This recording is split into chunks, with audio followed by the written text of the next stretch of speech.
উপহার, এই উপঢৌকন এবং গিফটগুলো আপনাদের ঘরে ঘরে গিয়ে আমাদের পৌঁছে দেওয়া দায়িত্ব ছিল, কিন্তু আমরা প্রত্যেকের ঘরে যাওয়ার মতো যথেষ্ট সময় আমাদের হাতে নাই। এই জন্য আমরা আপনাদের কাছাকাছি একটা জায়গায়, যেখানে আপনাদের জন্য একত্রিত হওয়া সহজ এবং সুবিধা হবে, সেখানে আপনাদেরকে আমরা জমায়েত হওয়ার ব্যবস্থা করেছি। আপনারা এখানে এসেছেন। আমাদের পক্ষ থেকে আমরা অল্প কিছু উপহার আপনাদের কাছে দিব।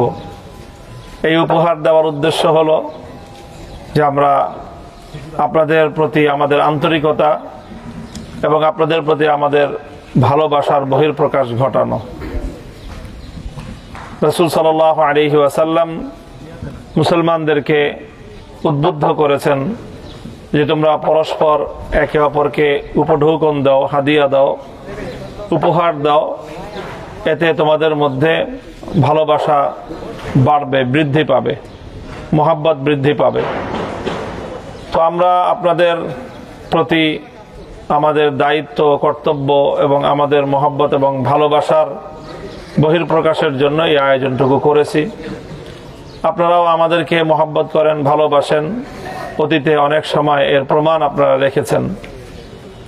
আমি বিগত ত্রয়োদশ জাতীয় সংসদ নির্বাচনে আপনারা জানেন প্রার্থী হয়েছিলাম এবং আপনারা বিপুলভাবে আমাকে সমর্থন জানিয়েছেন, ভোট দিয়েছেন।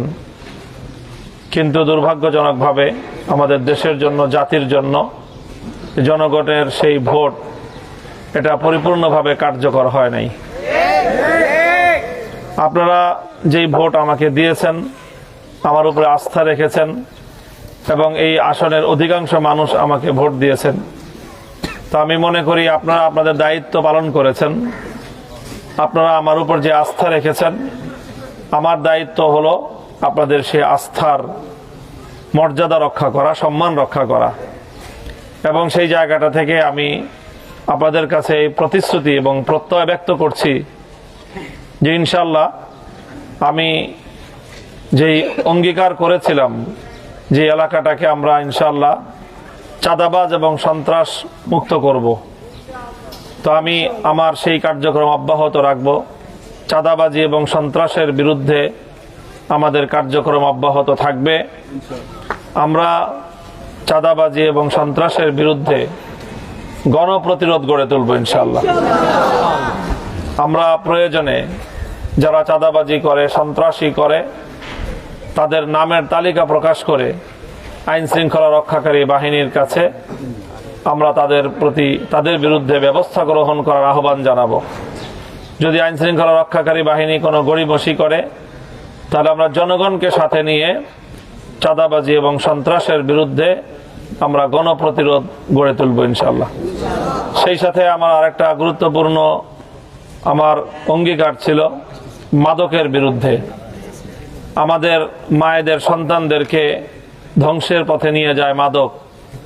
সমাজের কিছু স্বার্থান্বেষী লোক, তারা নিজেরা কিছু টাকা পয়সা উপার্জন করার হীন স্বার্থে আমাদের ভবিষ্যৎ প্রজন্ম, আমাদের সন্তানদেরকে অন্ধকার জগতের দিকে তারা ঠেলে দেয়।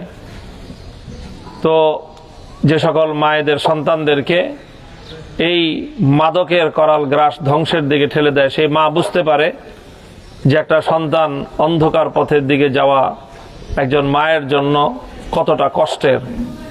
আমরা কথা দিয়েছিলাম যে আমার মায়েদের চোখের সেই অশ্রু আমরা মুছে দিব। আমাদের কোনো সন্তানকে যেন মাদক কারবারিরা তারা অন্ধকার পথে ঠেলে দিতে না পারে। এই মাদকের সাম্রাজ্যের বিরুদ্ধে আমরা ইনশাআল্লাহ গণপ্রতিরোধ গড়ে তুলব।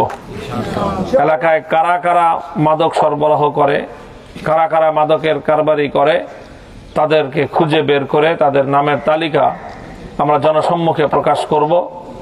এবং যদি প্রশাসন ব্যবস্থা না নেয়, সেক্ষেত্রে আমরা জনগণকে সাথে নিয়েই মাদকের বিরুদ্ধে আমরা সামাজিক আন্দোলন এবং গণপ্রতিরোধ গড়ে তুলব ইনশাআল্লাহ।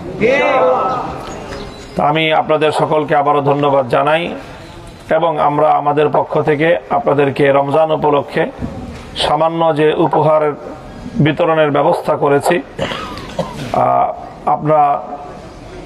আমরা এটার শৃঙ্খলা রক্ষা